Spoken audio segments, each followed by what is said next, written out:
Greetings folks, today I'm going to show you how to change a battery in a Dyson SV12 or V10 or whatever they're going to call this machine down the line. As we know, Dyson will relabel this probably a few times. So first, I'm going to remove the obvious one, which is the handle screw. And this is a Phillips number 1. And then the next two are just under here.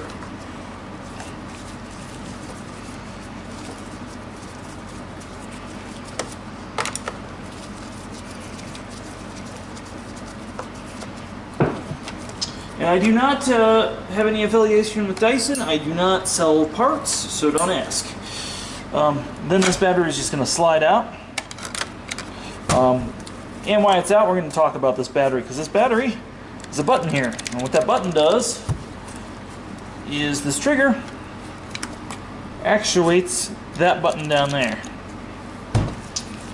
So presumably you have a new battery, or you've cleaned your contacts up, or if you were really brave, maybe you opened this up and did some surgery you shouldn't have done, but there's the battery itself. We're going to install it on here. Now, another thing that can cause these things not to work is if I take the filter off, you can see that the filter check light will come on. So, something else to look forward to too, folks. And when all else fails, call Dyson.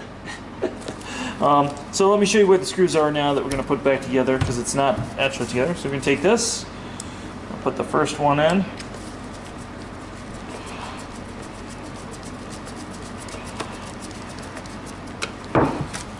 This in.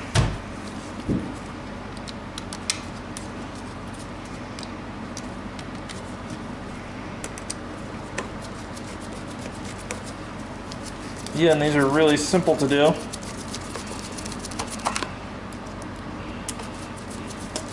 And if you like this video, go on and give it a thumbs up and hit that subscribe button, and definitely hit that notification bell up top, because YouTube's changing everything every day.